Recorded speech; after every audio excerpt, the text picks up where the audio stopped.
लोग कैसे हैं। तो उम्मीद करता हूँ आप लोग अच्छे होंगे। तो आज मैं एक नए टॉपिक के साथ आया हूँ। आइए, तो आज का टॉपिक है रूस यूक्रेन विवाद। चलिए तब आज इसको हम इस पे टॉपिक पे थोड़ा चर्चा करते हैं। तो कह रहा है यहाँ पर ये चर्चा में क्यों, तो रूस यूक्रेन सीमा के पास बड़ी संख्या में सैनिकों को इकट्ठा किया, जिससे दोनों देशों के बीच आसन्न युद्ध और यूक्रेन के संभावित कब्जे पर आशंका बढ़ गई। इसको लेकर के जो है कहीं ना कहीं चर्चा में रहा है। एक्चुअली रूस की जो सेना थी उन्होंने क्या किया, यूक्रेन के पास जो है बड़ी संख्या में तैनात कर दिए गए थे। इस वजह से चलिए आगे देखते हैं। रूस यूक्रेन संबंध। यूक्रेन और रूस सैकड़ों वर्षों के सांस्कृतिक, भाषाई और पारंपरिक संबंधों को साझा करते हैं। रूस और यूक्रेन के जातीय रूप से रूसी भागों में कई लोगों के लिए देशों की साझा विरासत एक भावनात्मक मुद्दा है, जिसका चुनावी और सैन्य उद्देश्यों के लिए शोषण किया गया है। नेक्स्ट पॉइंट देखते हैं। सोवियत संघ के हिस्से के रूप में यूक्रेन रूस के बाद दूसरा सबसे शक्तिशाली सोवियत गणराज्य था और सामरिक, आर्थिक और सांस्कृतिक रूप से महत्वपूर्ण था। चलिए आगे। 27 फरवरी 2014 की रात थी। हथियारबंद लोगों ने क्रीमिया में संसद और मंत्रिपरिषद की इमारतों को अपने नियंत्रण में ले लिया और उन पर रूसी झंडे लहरा दिए। अगली सुबह जल्दी ही अचिन्हित वर्दी में और अधिक लोगों ने सेवस्तोपोल और सिम्फेरोपोल में हवाई अड्डों पर कब्जा कर लिया। एक रूसी नौसैनिक पोत ने सेवस्तोपोल के पास बालाक्वाला में बंदरगाह को अवरुद्ध कर दिया, जहां यूक्रेनी समुद्री रक्षक सैनिक तैनात थे और रूसी सेना के लड़ाकू हेलीकॉप्टर यूक्रेन के क्रीमिया की ओर बढ़ चले। 18 दिन बाद आनन फानन में आयोजित किए गए जनमत संग्रह के बाद व्लादिमीर पुतिन ने औपचारिक रूप से क्रीमिया को रूसी संघ में शामिल करने वाले दस्तावेजों पर हस्ताक्षर किए। इस तरह 18 मार्च 2014 को रूस और क्रीमिया के स्वघोषित गणराज्य ने रूसी संघ में क्रीमिया गणराज्य और सेवस्तोपोल के परिग्रहण की संधि पर हस्ताक्षर किए। संयुक्त राष्ट्र महासभा ने तुरंत 68/262 प्रस्ताव पारित करके इसका उत्तर दिया कि जनमत संग्रह अमान्य था और यूक्रेन की क्षेत्रीय अखंडता बनी रहनी चाहिए। इस प्रस्ताव के खिलाफ केवल रूस ने मतदान किया। हालांकि इस प्रस्ताव को लागू नहीं किया जा सका। संयुक्त राष्ट्र सुरक्षा परिषद में लागू करने योग्य प्रस्ताव को पारित करने के प्रयासों को रूसी वीटो द्वारा अवरुद्ध कर दिया गया था। वर्ष 2014 में रूस द्वारा क्रीमिया का अधिग्रहण करने को आज के यूक्रेन संकट के साथ कैसे जोड़कर देखें? क्या इसमें कोई निरंतरता है या कोई नवीन परिवर्तन? दो ऐसे देश जो दशकों तक एक ही संघ का अटूट हिस्सा रहे और इतिहास के बड़े कालखंड में एक साम्राज्य का भाग रहे, वो आज युद्ध की विभीषिका के बीच क्यों जा फंसे हैं? तो आगे देखते हैं। सोवियत संघ और यूक्रेनियन संघ। प्रथम विश्व युद्ध के मध्य साम्राज्यवाद के साये से उभरते हुए यूक्रेनियन पीपल्स रिपब्लिकन यूएनआर की स्थापना 1917 में हुई। जार के शासकीय पतन के बाद यूएनआर ने खुद को स्वतंत्र घोषित कर लिया था, लेकिन इसी क्रम में बोल्शेविक क्रांति 1917 के बाद हुए रूसी गृह युद्ध 1917 से 22 तक के दौरान रूसी रेड्स और व्हाइट्स के बीच हुए घोर संघर्ष से यूएनआर बच नहीं सका, क्योंकि दोनों ताकतों ने यूक्रेनी संप्रभुता को मान्यता नहीं दी थी। लेकिन यूक्रेनी स्वतंत्रता की मिसाल ने बोल्शेविकों को एक सोवियत यूक्रेनी गणराज्य बनाने के लिए मजबूर किया, जो 1922 में सोवियत संघ का एक संस्थापक सदस्य बना। हालांकि 1930 के दशक की शुरुआत में जोसेफ स्टालिन यूक्रेनी राष्ट्र को कुचलने के अधूरे काम को पूरा करने की ठान चुके थे। यह राजनीतिक राष्ट्र, जैसा कि ऊपर बताया गया है, बोल्शेविक क्रांति की पृष्ठभूमि में विकसित हुआ था। 1932-33 के राज्य प्रायोजित अकाल में लगभग 40 लाख यूक्रेनी किसान मारे गए, जिसे यूक्रेन में होलोडोमोर यानी भूखमरी के माध्यम से हत्या के रूप में जाना जाता है और एक नरसंहार माना जाता है। स्टालिन ने यूक्रेनी सांस्कृतिक अभिजात वर्ग को भी नष्ट कर दिया और जार के काल से प्रचलित धारणा कि यूक्रेनी रूसियों के छोटे भाई हैं, इसे बढ़ावा देना शुरू कर दिया। इसी तरह पूरा यूक्रेन जबरन छोटे भाई की तरह सोवियत संघ का हिस्सा बना रहा। 1991 में सोवियत संघ के विघटन के बाद उसी साल दिसंबर में यूक्रेनी जनमत संग्रह ने खुद को सोवियत संघ से अलग कर लिया। हालांकि 1990 के दशक की शुरुआत में आर्थिक सुधारों के रुकने के साथ बोरिस येल्त्सिन और अन्य रूसी हस्तियों ने यूक्रेनी सांस्कृतिक नीतियों की आलोचना करके और क्रीमिया के हस्तांतरण पर सवाल उठाकर घरेलू राष्ट्रवादियों को सोवियत साम्राज्य की याद दिलाना भी शुरू कर दिया था। 1997 में रूस और यूक्रेन के बीच एक व्यापक संधि ने यूक्रेनी सीमाओं की अखंडता की पुष्टि की थी। इस संधि की गारंटी रूस और पश्चिमी परमाणु शक्तियों ने 1994 के बुडापेस्ट ज्ञापन में दी थी, जब यूक्रेन अपने सोवियत निर्मित परमाणु शस्त्रागार को आत्मसमर्पण करने के लिए सहमत हुआ था। यह संधि 31 मार्च 2019 को समाप्त हो गई। आइए नेक्स्ट देखते हैं वर्तमान संकट और अमेरिकी भूमिका। 1990 के दशक के मध्य से यूक्रेन नाटो ढांचे के बाहर अमेरिका का एक महत्वपूर्ण रणनीतिक भागीदार रहा। इस स्थिति को यूएस यूक्रेन चार्टर 2008-2021 से फिर से नई संधि पर हस्ताक्षर हुए थे के अंतर्गत सामरिक साझेदारी में औपचारिक रूप दिया गया है। वर्तमान चार्टर रूसी आक्रमण का मुकाबला करने में यूक्रेन की सुरक्षा को बढ़ाने के लिए अमेरिकी प्रतिबद्धता की पुष्टि करता है, लेकिन इसमें सूचीबद्ध विशिष्ट उपाय केवल यूक्रेनी सेना में सुधार और डेटा साझाकरण में अमेरिकी सहायता पर केंद्रित है। युद्ध के मामले में किसी भी मौजूदा संधि के लिए अमेरिका को यूक्रेन की रक्षा करने की आवश्यकता नहीं है। चलिए आगे देखते हैं।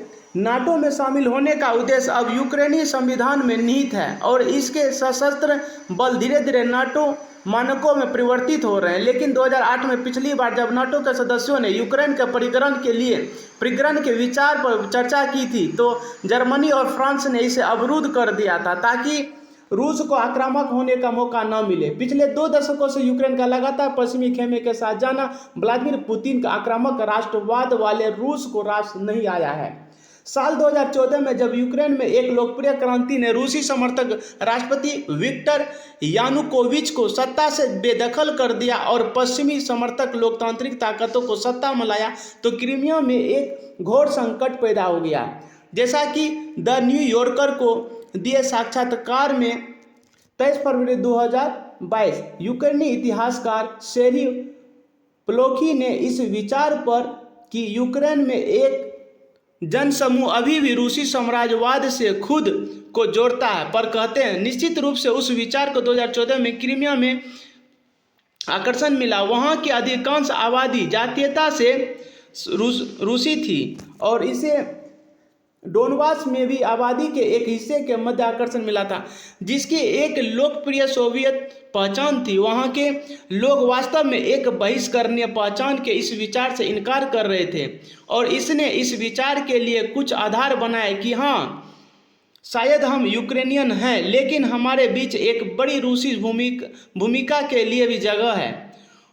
डोनेट्स्क और लुहांस्क पूर्वी यूक्रेन में स्थित 2 राज्य हैं जो रूस से सीमा साझा करते हैं। इन 2 राज्यों के भीतर 2 अलगाववादी क्षेत्र हैं जिन्हें डोनेट्स्क पीपुल्स रिपब्लिकन यानी डीपीआर और लुहांस्क पीपुल्स रिपब्लिकन एलपीआर के नाम से जाना जाता है जो रूसी समर्थित अलगाववादियों द्वारा चलाए जा रहे हैं। यह पूरा क्षेत्र जिसमें डोनेट्स्क, लुहांस्क और उनके संबंधित अलगाववादी क्षेत्र शामिल है आमतौर पर डोनबास क्षेत्र के रूप में जाना जाता है। रूस ने लंबे समय से दावा किया है कि चूंकि यह मुख्य रूप से रूसी भाषी क्षेत्र है इसलिए उन्हें यूक्रेनी राष्ट्रवाद से संरक्षित करने की आवश्यकता है। सोवियत काल के दौरान द्वितीय विश्व युद्ध के बाद कई रूसी श्रमिकों को वहां भेजे जाने के कारण रूसी बोलने वालों की उपस्थिति बढ़ती जा रही थी।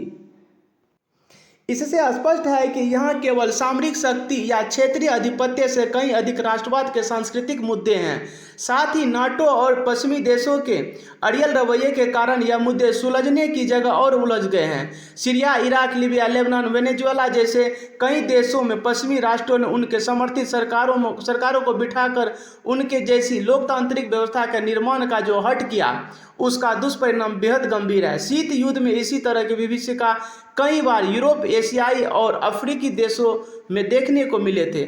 जहां रूस और यूक्रेन अपने मुद्दों को अपने इतिहास और सांस्कृतिक भिन्नताओं में सुलझा सकते थे, वहीं पश्चिमी देशों का हस्तक्षेप और व्लादिमीर पुतिन को उनका एक तानाशाह मानने की जिद ने इस संघर्ष को जटिल बना दिया। चूंकि पुतिन एक अणुशक्ति संपन्न राष्ट्र के नेता हैं, तो उन्हें सद्दाम हुसैन या मोहम्मद गद्दाफी की तरह हटाया नहीं जा सकता। रूस ने वर्ष 2014 में यूक्रेन का हिस्सा रहे क्रीमिया पर कब्जा कर लिया था। इससे पहले भी रूस और यूक्रेन के बीच इस क्षेत्र को लेकर के काफ़ी तनाव बना हुआ था। ऐसा इसलिए क्योंकि सोवियत संघ ने इस क्रीमिया क्षेत्र को तोहफे के रूप में यूक्रेन को सौंपा था, जिसके बाद साल 2015 में फ्रांस और जर्मनी मध्यस्थता करते हुए रूस और यूक्रेन में शांति समझौता करवाया था। किंतु अब फिर वह टकराव खुलकर सामने आ गया है। रूस नहीं चाहता था कि यूक्रेन के संबंध किसी भी पश्चिमी देशों का अच्छे हो, साथ वह नाटो का सदस्य बने। रूस का साफ साफ कहना है कि यदि यूक्रेन नाटो देशों की तरफ से किसी भी प्रकार की मदद मिलती है तो उसका अंजाम सभी को भुगतना होगा। आपको बता दें कि नाटो का सदस्य बनना इसलिए महत्वपूर्ण भूमिका निभाता है क्योंकि यदि कोई तीसरा देश सदस्य देश पर हमला करता है तो सभी नाटो देश एकजुट होकर के उसका मुकाबला करेंगे। यूक्रेन पर रूस के अकारण हमले पर नाटो महासचिव का बयान भी सामने आया, जिसमें उन्होंने कहा कि मैं यूक्रेन पर रूस के लापरवाह और अकारण हमले की कड़ी निंदा करता हूं, जो अनगिनत नागरिकों की जान जोखिम में डालता है। एक बार फिर हमारी बार बार चेतावनियों और कूटनीति में शामिल होने के अथक प्रयासों के बावजूद रूस ने एक संप्रभु और स्वतंत्र देश के खिलाफ आक्रमण का रास्ता चुना है। तो चलिए दोस्त, आज आपने देखा कि इसके बारे में मैंने काफ़ी कुछ जो आपके सामने डिटेल रखा है। अब आइए देखते हैं एक इससे जुड़े हुए क्वेश्चन को देखते हैं। तो इससे जुड़े हुए पॉइंट है, रूस यूक्रेन युद्ध के सन्निहित कारकों को बतलाते हुए वैश्विक अर्थव्यवस्था पर इसके प्रभाव को बताए। साथ ही रूस यूक्रेन युद्ध से उपजी परिस्थितियों ने किस प्रकार से विश्व में नई खनिज सुरक्षा साझेदारियों को जन्म दिया है, इसकी चर्चा भी करें। तो आइए देखते हैं, इसको थोड़ा संक्षिप्त में देखते हैं, फिर आप कोशिश कीजिएगा इसको अच्छे से लिखने का। हाल के दिनों में वैश्विक स्तर पर कई चुनौतियां उभर कर सामने आई है। उनमें से एक है रूस यूक्रेन विवाद, जिसका प्रभाव भारत सहित पूरे विश्व पर देखने को मिल रहा है। इस युद्ध ने विश्व के सामने कई नई संकट उत्पन्न कर दिए हैं। नई खनिज सुरक्षा नीति, प्राकृतिक गैस संकट, वैश्विक व्यापार, बेरोजगारी, भूख एवं अशांति आदि। रूस और यूक्रेन के मध्य ऐतिहासिक संबंध रहे हैं। ये दोनों देश वर्षों से सांस्कृतिक, भाषाई एवं पारिवारिक संबंध साझा करते आ रहे हैं। सोवियत संघ के 1992 में विघटन के बाद सबसे बड़ा सोवियत गणराज्य के रूप में रूस का उदय हुआ। यूक्रेन दूसरा सबसे बड़ा सोवियत गणराज्य है। राजनीतिक, आर्थिक व सांस्कृतिक रूप से अंतर्राष्ट्रीय राजनीति में यूक्रेन की महत्वपूर्ण भूमिका रही है। आइए अब आगे देखते हैं दोनों देशों के बीच विवाद के मुख्य कारण। इसका मुख्य कारण क्या है? नाटो की सदस्यता, अमेरिका का हस्तक्षेप, यूक्रेन की भौगोलिक स्थिति, रूस की सामरिक चिंताएं, अमेरिका व रूस की वर्चस्ववादी नीति। नेक्स्ट देखते हैं वैश्विक अर्थव्यवस्था पर प्रभाव। सेवाओं के व्यापार पर वैश्विक प्रभाव। दूसरा जगह आपूर्ति श्रृंखला बाधित, भूख व अशांति बढ़ने का खतरा, प्राकृतिक गैस की कीमतों में उछाल, यूरोप में बेरोजगारी की दर में वृद्धि, और लास्ट पॉइंट है जीडीपी में गिरावट। तो करा वर्तमान समय में रूस गैस खपत का 40 से 50% जो है नॉर्थ स्ट्रीम पाइपलाइन के साथ साथ यूक्रेनी नेटवर्क के माध्यम से जो आपूर्ति करता है। रूस द्वारा कच्चे तेल एवं प्राकृतिक गैस को ऊर्जा हथियार के रूप में प्रयोग किए जाने की आशंका के कारण अमेरिका सहित यूरोप राष्ट्रों द्वारा नई खनिज सुरक्षा नीति पर जोर दे रहे हैं। क्वाड, G7 G20 आदि बैठकों में ऊर्जा वार्ता का प्रमुख बिंदु रहा है। यूरोपीय संघ के देशों द्वारा इस कमी की भरपाई हेतु खाड़ी देशों के साथ साझेदारी पर बल दिया जा रहा है। निष्कर्ष यह कहा जा सकता है कि रूस यूक्रेन युद्ध ने समझ देशों के अर्थव्यवस्था के साथ साथ प्राकृतिक गैस, खाद्य संकट, बेरोजगारी आदि को बुरी तरह से प्रभावित कर रहा है और वैश्विक स्तर पर खनिज सुरक्षा नीति को बढ़ावा दे रहा है। तो हमें उम्मीद है आपको अच्छा लगेगा और इसी तरह का आप आगे भी टॉपिक चाहते हैं तो बताइए, उस टॉपिक पर जो है लिखेंगे और आगे जो है अपनी तरफ से मैं कोशिश करूँगा डेली एक जो है इस तरह के टॉपिक अपलोड करते रहेंगे। Okay, thanks.